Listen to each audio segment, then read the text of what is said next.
This is Duke University.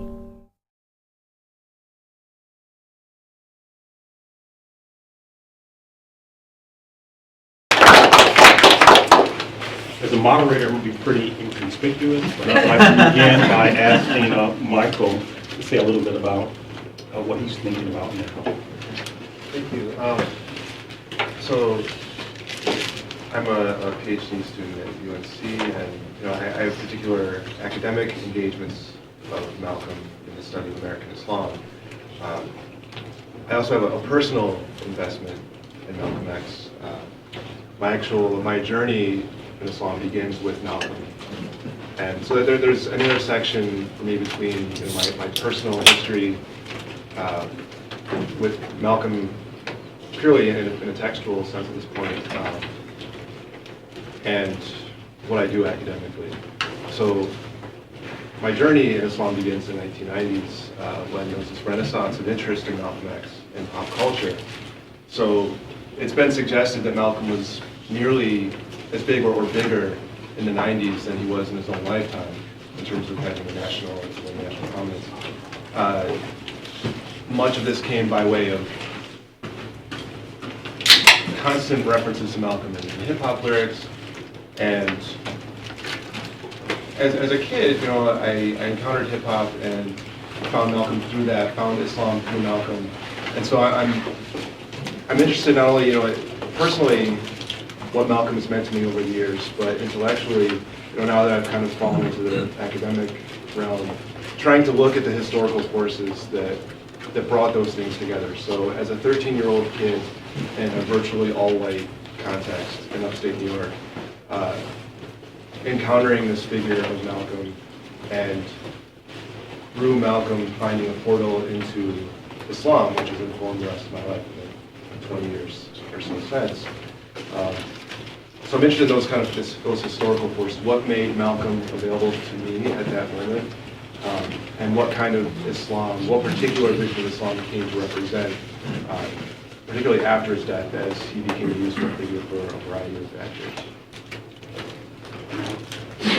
Sorry, I want to thank Mike for speaking, because he just reminded me too of my journey back into Islam through Malcolm. And actually, one of my research interests that I had coming into my PhD program, which I never really revisited after I changed my project to a historical project, was that I wanted to look at all the conversions and return back, or people who had been Muslim, left Islam, and then returned back to Islam. It's called Toba, making Toba. Look at how Malcolm inspired them to do that. So Mike is one of so many people I've heard that have actually entered Islam through reading the autobiography or watching Spike Lee's film or encountering Malcolm in another capacity.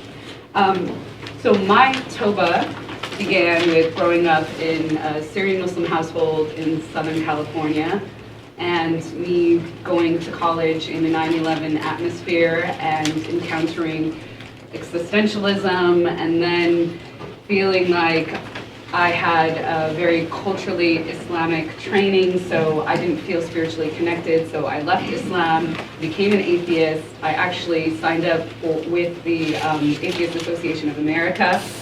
I was that committed to it. And then I went to Columbia and started working on the Malcolm X project with this guy next to me, Zaheer Ali. And with the now late Manning Marable, who wrote the biography Life of Reinvention on Malcolm X.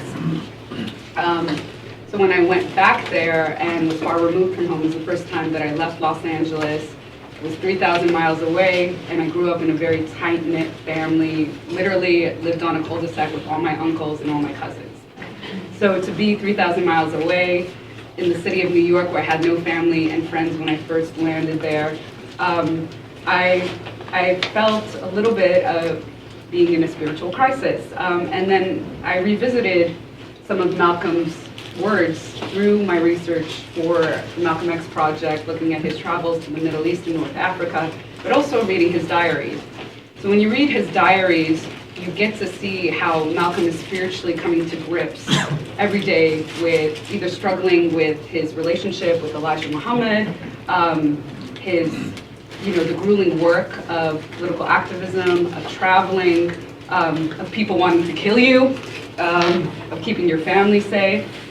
So he re-inspired me to look at my faith through different eyes. And I was actually just pulling up a quote because I wrote a piece about my return back to Islam for a book called I Speak for Myself, American Women on Being Muslim, and Feminist.com published it, and Malcolm had said, Allah gives you signs when you are with him that he is with you. And so I started to really get interested in signs. In Arabic we call them ayat, and just looking for that, and it completely transformed my world. So one of the things when I was in high school, I had an English teacher who noticed some kind of burgeoning political anger. And she assigned me, because we used to have to do these monthly book reports, and there was a given list, that was, I guess, like the county curriculum or whatever. These are the books that you should read before you graduate from high school. And I was like, why are all these people white? So she said, why don't you read the autobiography of Malcolm X? And I read that, and I've read it every year since, either just because I've had to for class, or because I'm teaching it, or just because I'm using it for research. Around that time, a friend of mine gave me a recording of Malcolm's Message to the Grassroots, which was a speech that he gave in November of 1963, while he was at the tail end of his time in the Nation of Islam. And in that speech, he said something that Elijah Muhammad had actually formulated, and that was, of all our studies, history is best qualified to reward our research. History is best qualified to reward our research. And if you listen to Malcolm, he uses history like a sword. He uses history like a weapon to challenge oppression. He uses, in that speech, Message of the Grassroots, is where he has that famous formulation of the house Negro versus the field Negro, and he looks at class stratification during slavery as a metaphor for talking about the masses versus the leadership class during the Civil Rights Movement. But he had several speeches where he drew on history, and if you know his life story, when he was first introduced to Islam in prison, one of the things he did was started reading to prove it, right? And so he began reading philosophy, but also history. And Malcolm understood that before a nation exists, the story exists to justify the nation's existence. And so the story that a nation tells and the stories that the nation silences about itself are the foundation for that nation. And Malcolm, one of the things he did was went about recovering the silenced stories, right? Because those silent stories destabilize the boundaries that we draw for our understanding of our nation. And that, I can articulate it now, but I didn't know that's what I was doing. I didn't know that's what Malcolm was doing then. And that kind of sent me on this journey of history, and I've been a historian ever since. I worked with the late Manning Marable as one of the researchers on his book, Malcolm X, A Life of Reinvention, who unfortunately passed 4 days before the book was released. But I was the project manager of his Malcolm X project, and May was one of our star students. We're now calling ourselves the Malcolm X Project All-Stars. There are a few of us who are doing Malcolm X work, hopefully building on the legacy of the work that we did in the project under Manning Marable, but continuing to prove, as I believe, that history is best qualified for reward research. Well, in the early 1970s, I became something of a radical high school student in Phoenix, Arizona. I began to read Black Panther literature, reading the work of Amiri Baraka and other members of the Black Arts Movement. I saw how much they venerated Malcolm X, and so I sort of backed into an interest in Malcolm X as a result of reading Panther and Black Arts work. And it's interesting because I had long known about the Nation of Islam, but I really didn't put Malcolm X and the Nation of Islam together. I just didn't know that much about Malcolm X. Knew quite a bit about the Nation of Islam. They were a presence in the community. We bought bean pies for them. We saw their mosque around town. In fact, Elijah Muhammad, he was known as the Honorable Elijah Muhammad in the community, actually had a summer home in Phoenix. So I was pretty much aware of the Nation of Islam and of Elijah Muhammad, but really didn't know Malcolm X that much.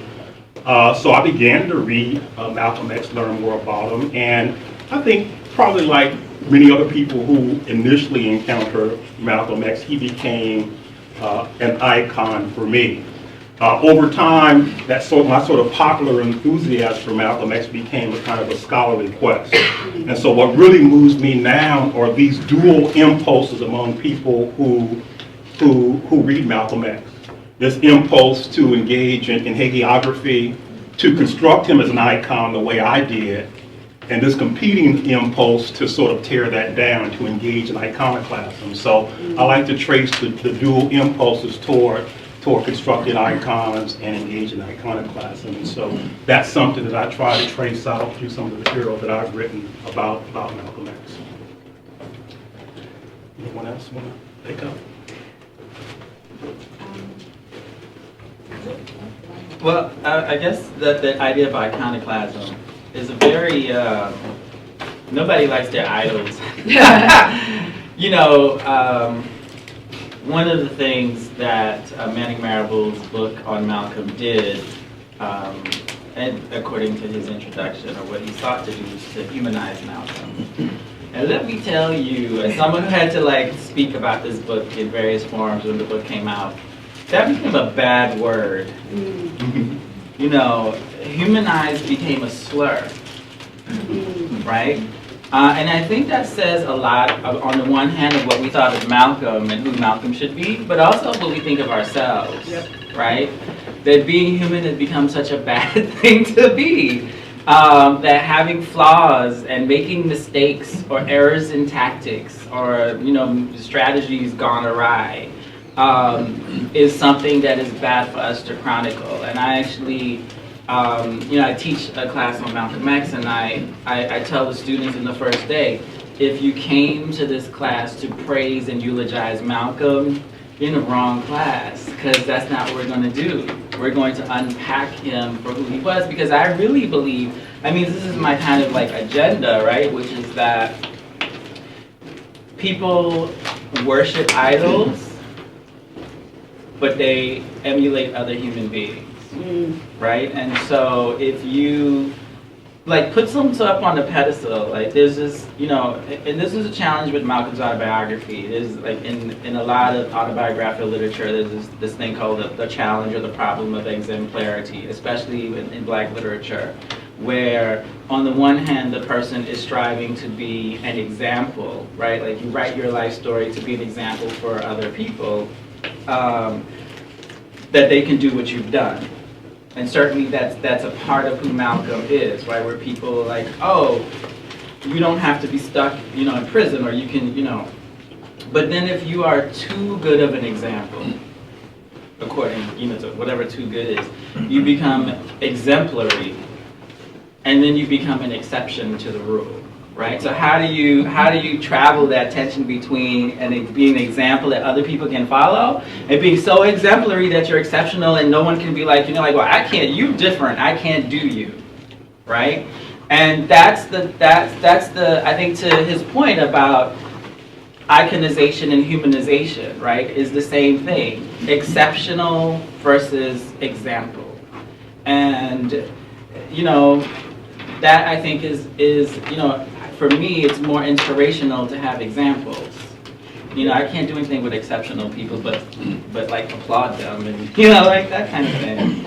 Yeah, it's interesting. I was just in an interview for Islamic Commentary a little bit earlier, and we had the same discussion about if he appears less heroic if we humanize him. And to me, I actually realized we do allow a little bit of transformation for Malcolm. It's a static one, right? So we're only happy with bracketing him off as somebody who went from Detroit hustler to now a Muslim, and that there's that one transformation. And then the post-nation to Hajj transformation. So we've just allowed him only 2 opportunities to grow, basically. And that's really stunning to think about. And that's not how we live our lives. Why do we expect him to live his life that way either? So I know people feel disheartened when they read that, especially as a Muslim, Malcolm having long nights while he's traveling, far away from his family, in a hotel room by himself. You probably travel too, by yourself, maybe in a hotel room, maybe not, and him reaching for that glass of wine, you know, to calm his nerves, because he's still on is he still on a nation diet, or he converted? I think he starts backing away from the 1 meal a day. He's eating lunch and stuff, right? Yeah. So, I mean, there's also, for him, this all happens very quickly in terms of how he's psychologically coming to grips with the fact that this man he regarded as his father, his adopted father, is somebody he has to move away from now, and adopt another sort of parental figure. And so you see that throughout the diaries as well, him coming to grips with the fact that, is this what Elijah believed? Is this what I believe? What does the nation believe? And him even holding on to some of the other things. So I think that's something that Zaheer thankfully picked up on, was that the break wasn't a break. You know, I think you can explain it. Yeah, we call it a shattering, because it wasn't a clean break. Which doesn't happen in our lives. He left with pieces of the nation, and he left the nation with pieces of him, you know. I think this is, in Dr. Marable's biography, it's mentioned that when Malcolm went to Mecca, you know, and he had his kind of Sunni reconversion, he comes back, and as he's trying to lead a post-NOI community of whoever he's trying to pull together, whether from the nation or from other constituencies, at one point he's talking about Mecca, and someone asks if he had seen Master Farad Muhammad there. And that really jumped out at me, reading that, you know, in the Nation of Islam, Master Farad Muhammad was God in person. That God, you know, not a spirit that incarnates into a body, but actually God is a man with a body, and that is Master Farad Muhammad. And Malcolm goes to Mecca, kind of self-identifying as a follower of Elijah Muhammad, who's outside of the organization, has his Sunni reconversion, comes back, and you know, just as Malcolm's conversions aren't these, you know, abrupt flipping of a switch, that okay, all of a sudden I was in the NOI, and now just instantly I'm reborn as something else. The people around him also, you know, he's making these sharp turns, and not everyone can follow him. So there's multiple complexities that we miss when we want this iconic exemplar.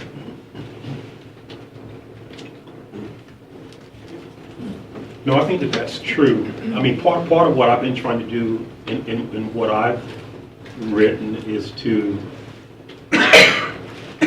look at you know, at Malcolm X 360, see him as a full-blooded, you know, human being with all the passions, with all the foibles, with all the flaws that any other human has, with all the doubts and uncertainties that any other human has. Because one of the interesting things about Malcolm's public performance is that he comes across as the most confident and single-minded person that you've ever met. There doesn't seem to be a shade of any doubt about what he believes and what he's committed to. And we need to understand that's a performance. I mean, he's engaged in that performance for particular kinds of purposes. We should not confuse that public performance with who he was, you know, as an everyday human being who had the same kinds of doubts that we did. And so it's really important what Michael said. There were not these radical transformations. You know, again, the autobiography, you're trying to tell a good story. And there's something about radical changes, you know, Saul on the road to Damascus kinds of transformations, which make for good storytelling but falsify history. Because in fact, Malcolm had long been encountering Sunni Muslims on college campuses and on his trips abroad who were telling him, hey, what you guys are doing is not what we regard as Islam. So it's not as if he was not already aware of all of this. It simply served a dramatic storytelling to tell it in such a way that it wasn't until his 1964 trip to Mecca that he began to see things differently. he had long seen things differently. Well, I think this is an important point to bring up, that it's mentioned in one line, I think it's page 242 of the autobiography of Malcolm X, as told to Alex Haley. Sometimes we forget that part. He's the novelist. So he is very, very skilled in crafting and constructing and telling a story. Page 242, I don't know, I always have these weird photographic memories of lines in books. He mentions that Malcolm took a trip in 1959 to set up the way for Elijah Muhammad's trip with his sons to make the Umrah, to go visit Mecca and Medina outside of the Hajj period. And Malcolm had the opportunity to make Umrah, but he felt shy to go before his leader. And what was interesting is in his diaries in '64, when he makes the trip in April to the Hajj, he brings up the fact that he met people before on his '59 trip. So this is not the first time he's encountering the land. It's not the first time he's encountering these people. But of course, with time, we do change our views, even if we're encountering the same type of people, just where we are in life, right? We have to take that into account. You know, you could pick up the autobiography in high school and then now and see a completely different vision than when you had encountered it the first time. And the other interesting thing to note is that there's this Disney-like fantasy story of doing the 180 and the 360 from leaving the Nation of Islam to now seeing the Brotherhood of Man, and it's a colorblind, beautiful religion where everybody transcends race, and now I don't have to deal in the realm of race. No, that actually was not the case. He did say that it was beautiful to see mankind represented from every group of people, but he also observed that birds of a feather flock together. And that's a very important observation, because it's also something that rubs up against the grain of a principle in the Quran of, there's a very frequently quoted verse, 49:13, that says, God has made you from man and woman, from tribes and nations, different tribes and nations, so that you know one another. That there's a unity in diversity, but the important part is the praxis of it. You are diverse, but so that you know one another, right? Come together. And actually, he even said in his diaries, a couple months later when he went to a youth convening, I believe it was in Alexandria, where there were youth that represented what he called the Afro-Asiatic formula, which is a term from the nation and Moorish. Well, I'll point it at everybody. How about that? He observed, you know, that this was the diversity working together, and especially youth, that inspired him tremendously. And he even said that was a more moving experience than doing the Hajj. And I think that's fascinating for us to think about and consider. If the pinnacle point of his Islamic revelations was supposed to be Hajj, what could it mean that it was this youth conference with youth representing the Afro-Asiatic formula, right? I think one of the things that struck me, I remember reading letters that Malcolm wrote after he left the Nation of Islam, that he wrote to the people from that 1959 trip. He's like, it's been a while, but I'm coming back your way, yeah. would love to meet you. And I think that's an indication that both literally, but also how Islam functioned, not just for Malcolm, but for many people, as a kind of cosmopolitan religion, yeah. Right? As a passport, really. Islam provided a passport to transcend American nationality, right? So you even have like the Moorish Science Temple where people took on names and they got ID cards and said, we're Moorish Americans, right? We're not so-called Negro. Elijah Muhammad would say so-called American Negro.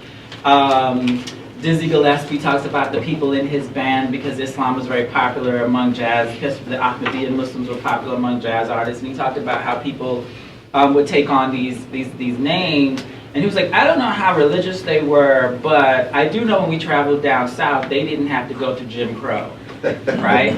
Because if you were black, but your name was Ahmed, and maybe you wore clothes that looked like you weren't American, you weren't subject to the American racial caste system, very much the way African Americans were not subject to apartheid when they traveled to South Africa. right? You were not part of that caste system. And so Islam always kind of functioned as this kind of way out, this kind of way of transcending American nationality, of giving people an alternative identity, of giving people new boundaries with which to think about their place, right? So the Nation of Islam called itself the Lost Found Nation of Islam in the Wilderness of North America, right? Very specific, but always saw itself as part of some global community, right? So Malcolm, when he first encountered the Nation of Islam, when he was in prison, and he started protesting for prisoners' rights, to have space for prayer and diets that didn't have pork, and this wasn't being granted at first, he wrote letters to the Egyptian consulate. This is in 1950. And he said, we are your brothers, and they're denying us our religious freedom. Now, so even though people were like, oh, the Nation of Islam isn't really Islamic, they believe in Farad Muhammad and Elijah, okay, all of that aside, for many of the people joining the community, they were Muslim as far as they were concerned. And they identified themselves with other Muslims as far as, and I think it's important to allow people to define what their religion means to them, right? And so as far as Malcolm was concerned, that Egyptian consulate was part of his community, right? And this is how Islam kind of functioned as this passport, for people to see themselves connect. And you see this throughout the 60s and the 70s, right? And this, this is, I think, one of the key things that Malcolm kind of embodies when he makes that trip. The other thing that I thought I wanted to bring up was the construction of the autobiography. Like, one of the reasons why it has like these jarring epiphanies is because the deal that Alex Haley made with Malcolm when they were working on the autobiography, Alex Haley, they would record interviews. Alex Haley interviewed him, took notes, and then wrote up chapters. And he said, I will give you the chapter, you read it, you sign off on it. Once you sign off on the chapter, you can't go back and change it, right? That is not the way to write an autobiography. No, it isn't. No, because one of the things with doing a memoir is you want to have a fixed reference in time, right? Because as you said, like if I asked you to tell me your life story when you were 12 and somebody just broke up with you, your world is coming to an end, I will never find another love. And then 40 years old, you're like happily married for 15 years to somebody else, you're like, oh, that person was a loser, right? So like your whole point of reference changes, and Malcolm did not have a chance to tell his story from a fixed point, right? At points he's telling his story as an acolyte of Elijah Muhammad. The whole purpose is to Elijah saved me. At another point he's telling the story from Elijah betrayed me, right? So there's there's these jarring moments in the autobiography that are due to its narrative construction. And it's missing chapters. And it's missing chapters. We didn't even get into missing chapters. That's a whole nother story. Right, I mean, there's a way in which Malcolm X was always something of an internationalist. And he grew up in a home that already had an internationalist sort of sensibility. And so again, the narrative of the autobiography tells a story of this sort of epiphany. But in fact, I would argue that when I think of Malcolm X as a religious person, a religious subject, to use academic language, to me, it's rooted in his sort of Garveyite Pan-African love. So there's this deep, actually spiritualized love of Africa, of people of African descent, especially within the context of white supremacy, where black people are being, denigrated aesthetically, cognitively, being denigrated across the board. You have Marcus Garvey celebrating people of African descent, celebrating blackness. When I mean blackness, I mean literally celebrating, the beauty of blackness. And I think that all of Malcolm's religious sensibilities and all of the various changes that he goes through his 39 years of life are actually rooted in that kind of Pan-African love. I think the way that Malcolm's investments in Africanity and his investments in Islam, sometimes the way that gets discussed and the way that his internationalism gets discussed tends to take a teleological kind of tone. So we can look at the the internationalism that he inherits, so the Garveyite legacy and the various Muslim movements that are kind of floating around prior. And sometimes in academic literature, even this gets a treatment as though you have these movements and these figures that are trying to grasp at this lost African Muslim heritage, so the lost Africanity and the lost Islam through the transatlantic slave trade, and that there's this effort to reconcile, and that everyone's trying to do it. Garvey's trying to do it. Noble Jawali's trying with this Moorish kind of mythos that he constructs. Elijah Muhammad's trying to do it with Islam as he constructs it. And then Malcolm, when Malcolm goes for Hajj, which also is part of a larger tour. I mean, he's going to Africa. He's not only getting he's not only working on his Muslim name, Hajj Malik al-Shabazz, which the Malik Shabazz party used in the nation, but he's not only coming back with this public Hajj Malik al-Shabazz, but he's picking up African names. He's finding a new investment in Africanity, a new encounter. And that gets treated as the climax of all of it. So everything ends at that point. And so there have been histories of African American Islam that end with Malcolm's Hajj. Yeah. So everything. So you have West African Muslims brought over in transatlantic slave trade, and the process by which they struggle to resist and maintain Muslim identities to varying degrees of success, and efforts to reclaim what had been lost. Moorish Temple and Nation of Islam. The Garveyite kind of intersection with this reemergence of Islam. And then Malcolm does it. And Malcolm does it for everyone. And so then after that, there's really no need for a Nation of Islam. So there's a couple pages. Oh, and so Malcolm dies, and then Elijah dies, Elijah's son takes over and makes it all right. And that's the end of the meaningful history of the Nation of Islam. And so that leaves so much out. And I mean, again, referring to my own kind of story, there was a resurgence in the Nation of Islam in the 80s. Kind of the Reagan effect on American cities, in part enabled Louis Farrakhan's rise as a national and international star. And that kind of Islam actually made my encounter with Malcolm possible. So there's all this meaningful history. In the effort to construct Malcolm as the exemplar and as the culmination of this journey of generations, that it really just gets erased when Malcolm becomes the climax of it. You also bring up an interesting point about naming and the misnaming in regards to Malcolm X. The other thing that Muslims love to do is they think they're being politically correct by referring to him as Al-Hajj Malik Shabazz, Al-Hajj Malik al-Shabazz. And it's funny, it's something that Zaheer and I bring up all the time. Malcolm was always Malcolm Shabazz when he was in the nation, because he was part of the lost tribe of Shabazz. And that's part of the hagiography of the nation as well. And you even see business cards from Temple Number 7 that say Malcolm Shabazz on it. And there's a really interesting interview after he comes back from the Hajj where he's asked if he's changed his name and changed his views. And he talked about changing his views, but he said, my name is still Malcolm X.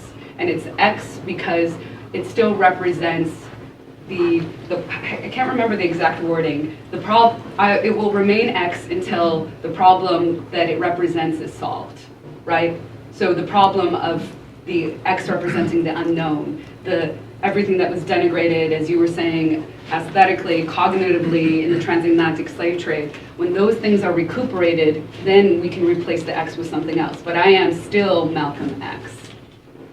Mike made a really good point, and is going to help me plug my presentation.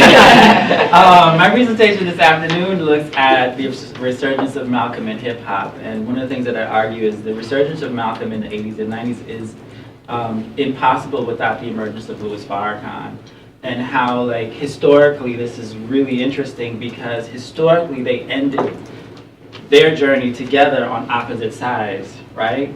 But the recovery of Malcolm in the 80s and 90s is ambivalent about that. You'll learn the rest of my panel. But there is an interesting relationship between, or tension between history and memory. Yeah. Right? where, memory is just like the remembering the recollection, and most people who practice history would argue that history is more dependable because there's like a critical enterprise in history where you go look at archives and you try to verify, and so memory is regarded as like personal and subjective and subject to, circumstances, and history is objective, right? As though historians don't shape narratives themselves. Like, we are actually constructing history, but we feel like because we're doing it with some kind of critical examination, our memory construction is more dependable. But what's interesting about the Nation of Islam and these other revival movements in the early 20th century, they articulated, they would say a history, right? We would say a memory. Like, they articulated a history of Islam that had a continuity from West Africa up to where they were, right? Now, while Farad Muhammad is going door to door, and maybe he was hustling people trying to sell his goods, or maybe he was sincere, depending if you're a believer or not, where you fall on that. But one of the things he would say is, "I bring you goods from your people back east," right? So his whole appeal to people was, "I bring you that old time religion." Elijah Muhammad said that Islam is that old time religion. It was a continuity. This is how it was recovered. Now, while that is happening in the academy, no one has paid attention to Muslims during slavery. No one. There are like two diaries. There's the Ben Ali diary that's published, I think, in the 1930s. There's Omar ibn Said. They're like a journal of, I think, one of the academic journals. There are two academic journal articles. And no one even knows what this stuff is, right? It isn't until 1960 with Moreau Berger writes this piece for Horizon called Black Muslims. And he opens the piece saying, he's interviewing Malcolm, he opens the piece and he's saying, the black Muslims claim that Negroes were Muslim. Let me go investigate that, right? And he says, well, I can't find any link between, the Nation of Islam now and the Islam that we know, but I did find there were Muslims in America, right? So here is an example where the constructed, fabricated, made-up historical narrative of the Nation of Islam corrects the academic, authoritative history of Islam, right? And so I think it's really important to think about how people in the academy are dismissive of popular histories or community histories or collective memory, or all the different kinds of terms that we use. They might actually have something to tell us, right, if we listen. At some point, someone will do this study. Maybe it should be a historical study, maybe some other kind of multidisciplinary study. But you really can't disentangle Elijah Muhammad, Malcolm X, and Louis Farrakhan. No Elijah Muhammad, no Malcolm X. No Malcolm X, no Louis Farrakhan. I mean, and people who are sort of invested in Malcolm X in different kinds of ways, from different ideological perspectives, would like to, I think, disaggregate those three figures, but I don't think you can. As a historical matter, I don't think you can. As a religious and ideological matter, I don't think you can. You can't understand the power and even the manner of Louis Farrakhan's rhetorical style without Malcolm X. Yeah. He's miming and channeling Malcolm X. I mean, these three figures are bound together far more tightly than many people want to acknowledge. And this is a really good segue to that. I would suggest that has something to do with us. And we were talking about Malcolm today, and I was, or now I think it was, and I'm wondering about all your references to the 1990s. So you are younger than me, but the 90s was 20 years ago. And I'm sort of interested in your thoughts about where Malcolm appears or doesn't appear in this amorphous idea of a public imagination. Because when I teach Malcolm X, I find that this generation of college students knows next to nothing about him. I mean, they were born after the mid-1990s. And so we're having a really interesting conversation here, but these are particular circles where that takes place, where questions about what he was when and how we study that, take place in a particular way. I read a news piece, I don't know if it was as recent as I thought, about a school in New Jersey that didn't allow students to research Malcolm X for Black History Month because he was a violent, radical Black man and not somebody to be remembered. And I find that my students, if they know him at all, think of him as a radical Black man, not as a Muslim. And this is something that's always struck me as really interesting, that we might be in, because of the anniversaries this year, we might be in another wave of, we're like in the middle of another wave of thinking about Malcolm X and maybe bringing him back to a kind of public recognition of sorts. And I wonder if you have any thoughts on what that looks like. Well, I think, see, this is where we have to be very honest. And Malcolm challenges the consensus triumphant civil rights narrative, Yes. right? Malcolm embodied a challenge to the state, questioning its willingness to fulfill the social contract of protecting Black lives, Black liberty, Black property, right? In a neoliberal state, in its educational system, that's not a conversation that is welcomed or celebrated, right? So we have what Cornel West calls the Santa Clausification of Martin Luther King, right? Who also challenged the social contract. Like, is this a real contract, right? He said it was a promissory note, right? Malcolm, you know, when he gave the Battle of the Bullet speech in a series, it was a few speeches under that title, he, you know, at one point he's like, yeah, I'll support desegregation campaigns, not because I believe in integration, because I don't believe you're ever going to get it. But people should never be kept out, right? Like, so he made a distinction, right? And there is, you know, you look at his discussion of what revolution was, and I think, you know, that to me is why Malcolm is a very challenging subject. He can't be, you know, he can't be easily packaged. He can't be easily commodified. I mean, there were attempts, and it didn't last, right? Like, no person with questionable commitments to racial justice is going to be like happy, like, you know, like sporting a Malcolm X thing, right? And I said person with questionable commitments to racial justice is a kind of, you know, way of saying it. But I think that to me, Malcolm, and when you look at like Black Lives Matter, right? I think this is an opportune moment to reintroduce Malcolm into that conversation, because that's what Malcolm's whole life was built on, Black Lives Matter, right? And challenging the state. Like, Malcolm was like, are you really, you know, and you know, he said, you know, what do you do when this, you know, the Founding Fathers and the Declaration of Independence, like, what do you do when the state has failed to fulfill its social contract?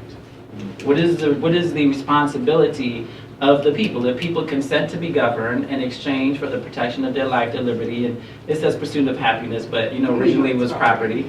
Well, now we have a situation where we are asking that question. Is the state able to protect Black lives, Black liberty, voting, Black lives, brutality, and Black property, right? And what do we do if it's not? So I just was thinking about a couple of things historically to try to explore and interrogate your question.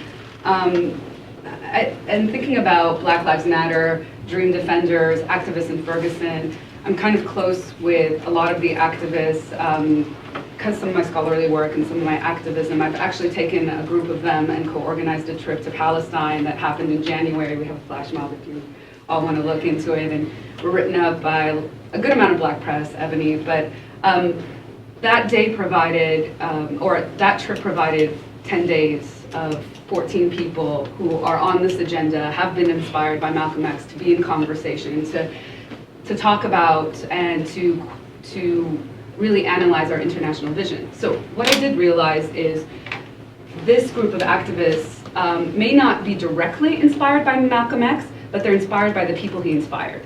So Stokely Carmichael is somebody who is incredibly important to these groups. Yeah, Kwame Ture. So Kwame Ture, especially when we think about Palestine and his politics on Palestine, there were actually Palestinian activists who came to DC in the 70s who worked closely with him. And that's an interesting story to tell, and I'm going to hopefully try to cover that in my dissertation. But you continuously meet a lot of activists who know him, who know Jack O'Dell, who took a trip to Palestine as well, who was one of the key architects of the civil rights movement. Other people too, invoking names of people that we forget. Ella Baker. We sang Ella's song when we did our protest as well. Audre Lorde, Angela Davis. So there's a lineage, there's a chronology and a lineage that people are drawing from. And the other thing to think about is the 90s was a particular time that there was black cultural production inspired by, again, kind of the assault, the Reagan assault on black community and black lives, right? But the other interesting thing to think about, a lot of these people creating black cultural production were children of the Panthers, right? Or they were around the Panthers. Frequently I've told stories about the black Jesus my dad had, because he was a Panther in Chicago, and he remembered what happened to Fred Hampton. And all these stories are preserved in the collective memory of the community, so they don't go away. They continue, even if we're not picking up on them historically as historians. The other thing to consider is obviously the music, the importance of the nation. That's when Malcolm gets revived. Chuck D, Ice Cube, again, like Zaheer and Mike was saying, kind of just composed in this strange manner when they're not necessarily, they're tied to some degree, yes, but not necessarily in the way that they're reimagined in this popular culture. And then, of course, Spike Lee's Malcolm X. As much as I have issues with that film, I think Denzel was such an incredible Malcolm. I'm sure I don't know how many people have seen this film. I know most of my students have not seen this film, which is really interesting. Which is part of my point, right? Yeah, and remember there was a big issue of him not getting the Oscar that year. I think the guy who played who won? Who won that year? Not Amadeus. Was it Amadeus? No, it's much earlier. I want to say it was like somebody like De Niro, someone. Or Gandhi? Was it? No, it was Al Pacino, son of a. No, only because they felt like he'd been denied it so many years. That's how the Oscars. Oh yeah. And then Denzel got it for Training Day because he had been denied. So he had been denied, and it was supposed to be for his Malcolm. So. Yeah, I think we just have to think about the historical timeline and also ask these activists themselves too, and they're very, very vocal about their inspirations. So if there's a question of another Malcolm revival potentially coming, I would be interested in which Malcolm that is. Yeah. Because as we've seen, there are multiple narratives, and not only one way of making him an iconic exemplar, but there's multiple people wanting to do that for different reasons. So in addition to the state triumphant narrative, there's also a narrative of Sunni triumphalism, that kind of alluded to, in which Malcolm starts with this made-up weird stuff and then finds real Islam, and it's great. And that allows for an unfortunate intersection of what some people would construct as religious orthodoxy with white privilege. And I've seen more than one white convert who feels that because Malcolm found the right Islam and he learned to hug everyone and pray with everyone, that we don't have to listen to the Nation of Islam anymore. And Malcolm's pre-NOI life gets erased, and his post-NOI life gets really oversimplified, and we just look at the Hajj, and that is the entirety of his post-NOI story. So I'm not going to name names because I'm hearing this secondhand, but there have been a multiplicity of Malcolm X related events this month, and I've heard of one prominent white convert leader at one of these events, when asked about the role of white people in the struggle, said, "Well, I don't really see myself as white." And Racialized. and Malcolm's post-Hajj, or not what Malcolm himself is saying, but the way that we read it, the way that we process it, that, well, Malcolm went and learned that Islam washes away skin color and everyone's the same and everyone's just united before God and everything's great. Malcolm gets turned into Dr. King. Not only not the real Dr. King, like the image of Dr. King that gets presented. And so certainly in my own kind of encounter with Malcolm, like I ingested that kind of, what allows me into Malcolm is this particular idea of Mecca that I'm getting from Alex Haley, who has his own, as you mentioned, he's a mediating force and an editor and a writer, and he's crafting particular stories. So there's a lot that can be done with a Malcolm revival, but different communities may have different uses for it. There's, in the spirit of history being subjective and timing being everything, my connection with Malcolm is more with Malcolm Little. That's because I was born in Omaha and grew up on the near north side. And I grew up 2 blocks from where he was born. And it's like he came out of nowhere and left nothing behind. He had family members who remained in that neighborhood. They were on my paper route. So this was very personal for me. Wow. So given my age, the fact that Malcolm had a religious connection is completely irrelevant to my connection to him. If you were interested in English rock and roll, you were either a Stones person or a Beatles person. If you were into the movement, you were either into Malcolm or Martin. I went off to school and came back to the neighborhood and opened a street school at 22nd and Binney, which was 3 blocks from 24th and Lake, which was the corner.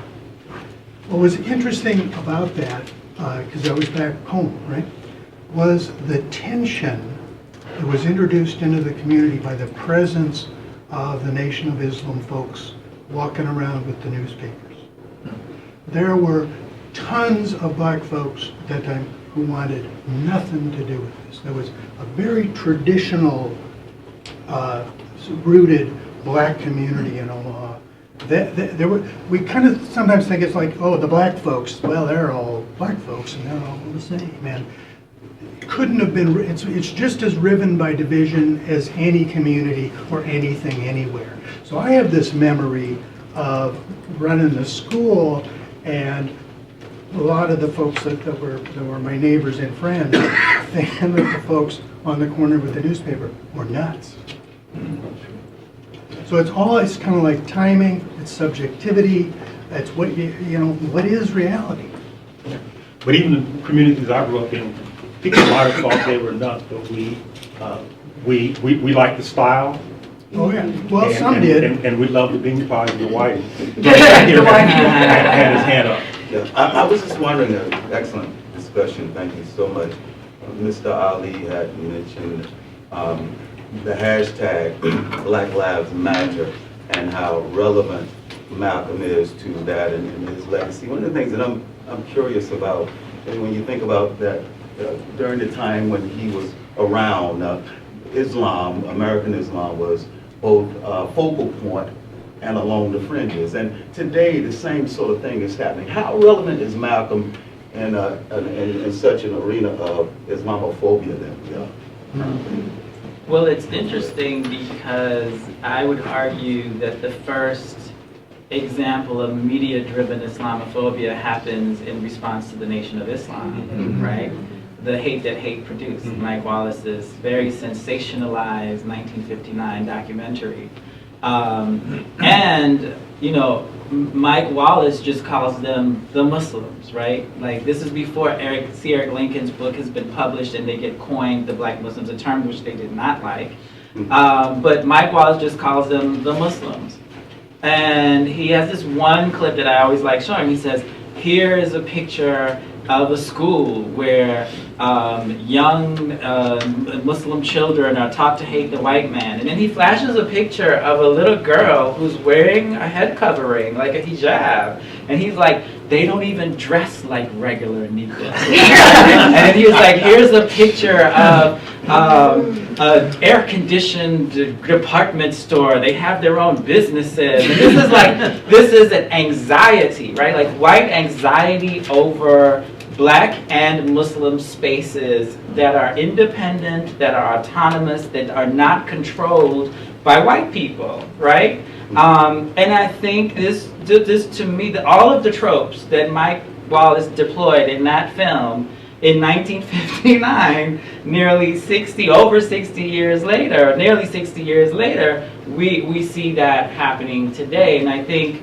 to me, why it's important to recover Malcolm, and this goes to Julianne's point, is like that recovery, we're responsible. Like that didn't just happen, right? And it wasn't just a spontaneous response to Reagan, right? If you track the assignment of the autobiography in college classrooms in the 80s, before the resurgence, if you track the burgeoning Black Studies movement, right? Now we have an attack on the humanities, right? If you tracked journal articles that were being written about Malcolm, yeah, they were primitive in terms of scholarship, like I wouldn't use them necessarily today, but there was like a growing academic activity around Malcolm in the 80s before this. So this is how knowledge is constructed, right? Like think of the institutions and the ways, you know, I don't want to get into like, what's the French, help me out here. The structures of knowledge. Foucault. Foucault. But you know, this is. I mean, and even like all of the hip hop, right? The early hip hop, that sample stuff. If you go compare it, most of those samples, if they're not from records that had Malcolm's speeches that were being put out, they actually were clips from Eyes on the Prize, right? So all of these hip hop artists were people who grew up when Eyes on the Prize was on public television, right? It was like a whole like 10-volume series, right? And the Black Panther Party, the sample, like I actually have done a comparison. It was like you look at like where they got this clip, and it's like, oh, this is a clip from that episode of Eyes on the Prize. And so there was a whole kind of structured presentation where this stuff was made available. And so I think in recovering Malcolm at these kinds of discussions and these kinds of conferences, institutions where we are, where we have some ability to mobilize resources, to recover those voices, I think is part of that arsenal to challenge Islamophobia by saying, Muslims have been here for a very long time. Muslims have contributed to the public good for decades, right? So you can't just marginalize. And the thing is, if you go to Black community, they just did, Pew did a report. This is my last thing. The Pew did a report, and they looked at people's attitudes towards Islam, and they found a significant difference between Black views of Islam, Black Americans' views of Islam, and non-Black people's view of Islam. And they found that there was at least a 9 percentage point difference where African Americans had a more positive view of Islam. And that is completely due to the role that Islam has had in the African American community, a role that has been pushed by the crazies on the corner, right? But by this legacy of the Malcolm, the Muhammad Ali, the Kareem Abdul-Jabbar, the Ahmadiyas, the Nation of Islam. I mean, there is just this rich history to recover, and I think that dislodges the narrative not only of Islam as having not contributed to the public good, but also as Islam as a foreign country, to use Zarina Grewal's. Sorry. Yeah, I was just going to add a little bit of clarifying detail about Black Lives Matter was a hashtag that was co-founded by 3 Black queer women. Patrice Cullors was one of the ones that came with us to Palestine, so we've had a lot of discussions of co-option of Black Lives Matter, and it's very important for us to think about what it would have looked like, quote unquote, during the civil rights movement, having those same women produce that kind of hashtag. So as we know, a lot of women's roles and involvement in civil rights, in even Claire Muhammad in the Nation of Islam is also elided. A lot of their efforts, their strategic importance in the movement is elided, right? And they draw specifically from Assata Shakur. Their tagline is a quote that she says, "We have to fight for our freedom. We have a duty to win. We must love one another. We have nothing to lose but our chains." So they say that at every march, every rally. This is like their pump-up song. The other thing to also look at, if you're interested, Muslim Anti-Racism Coalition, last year they produced, around this time, a hashtag called Being Black and Muslim. So there's a fascinating discussion on what it means, like Zaheer was talking about, how Islam is treated in the Black community, how Black people are treated in the larger Muslim community, non-Muslim community, and also the the notion of the phobias, right? Like the racial phobia, the Islamophobia, and they revived it, I think, yesterday. So there's a brand new discussion, if you want to look at it, hashtag being Black and Muslim, and I think Ali Shaheed Muhammad from Tribe Called Quest contributed to it.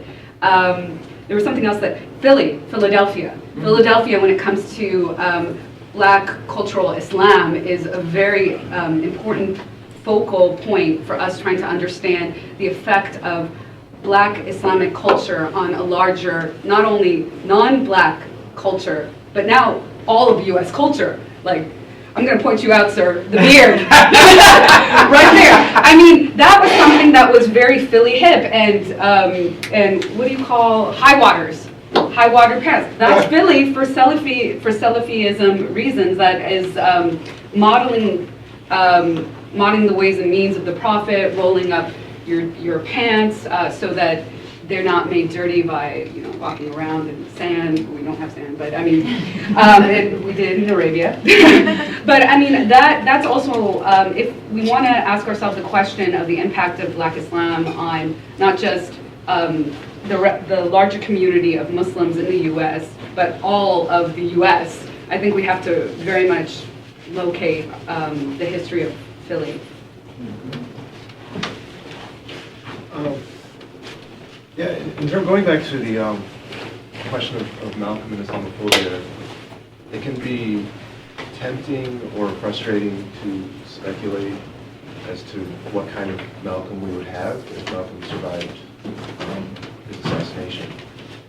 And one thing that I find interesting when thinking about that, and there's a number of ways we can go with that. We can think about Malcolm changing views on gender, and that's been speculated. And, the question of Islamophobia also is one, because in the 70s, with work like Chancellor Williams and with Maytha in the 80s, there's a rising phenomenon that Sherman Jackson calls Black Orientalism, in which the previous imaginary of Islam as this principal force for Black liberation gets challenged and critiqued. And so there's this intersection of Islamophobia with Afrocentrism that takes place in the decades after Malcolm's death. And we can see tension, in Malcolm's own lifetime with these different investments that he had. We were asked to choose quotes as part of this conference, Malcolm X quotes that spoke to us. And so I referred to his last interview when Malcolm was challenged for maintaining race consciousness and maintaining an investment in racial justice, even though he had become a real Muslim, a quote-unquote real Muslim. And so he says that's his first commitment, is this justice. And I don't know what would happen in the 70s when that particular imaginary of Islam gets compromised or gets challenged.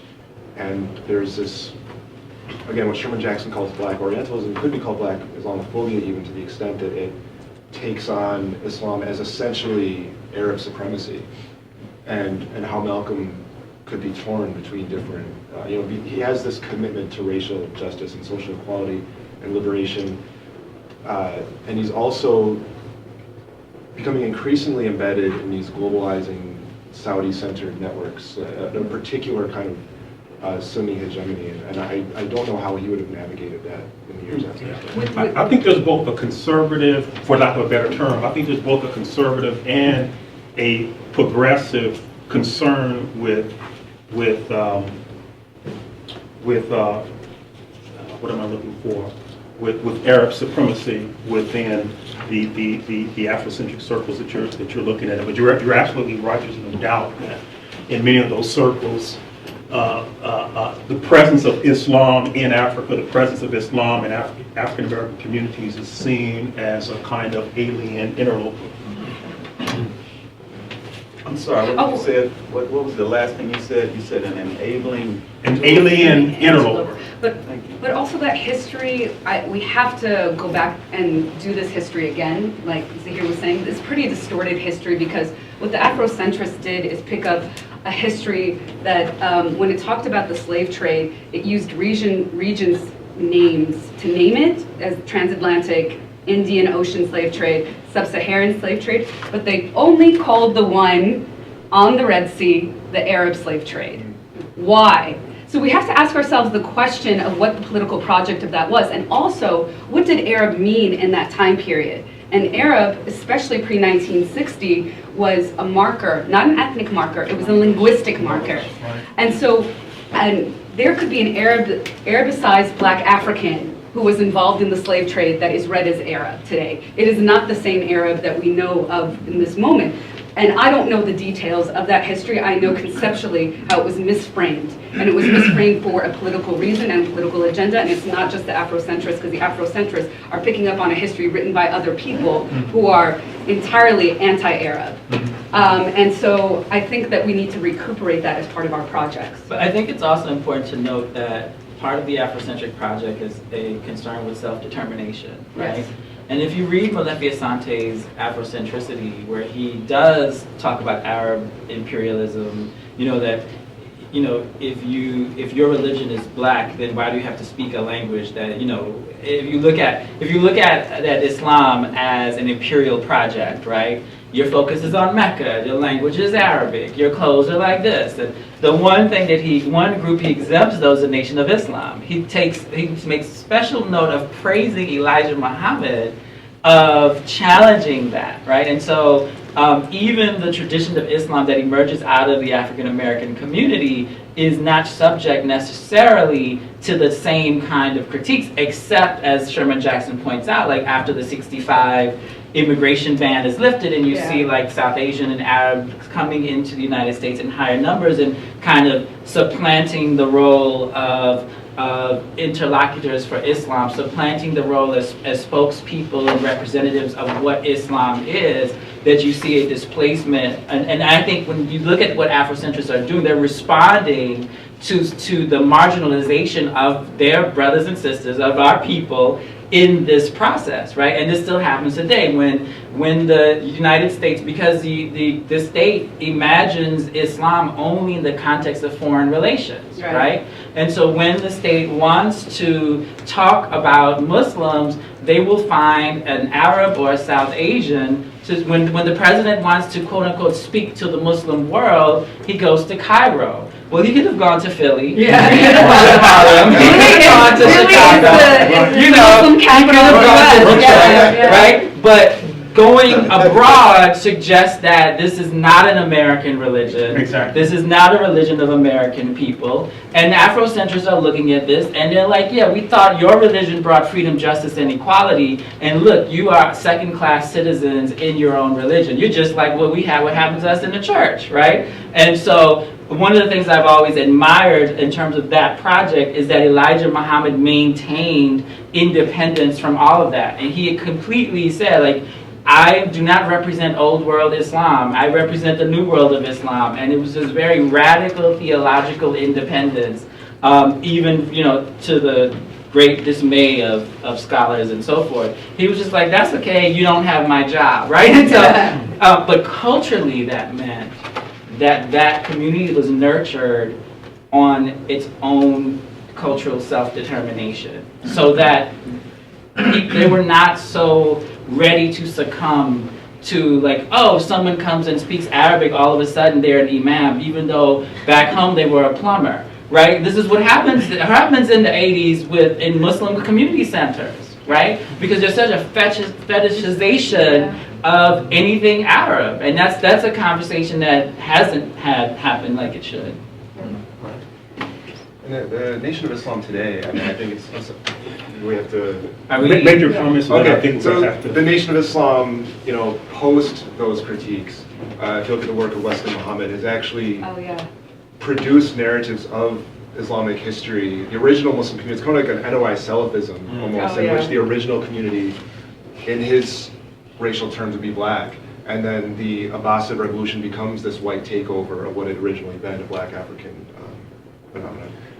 Please join me in thanking the panel.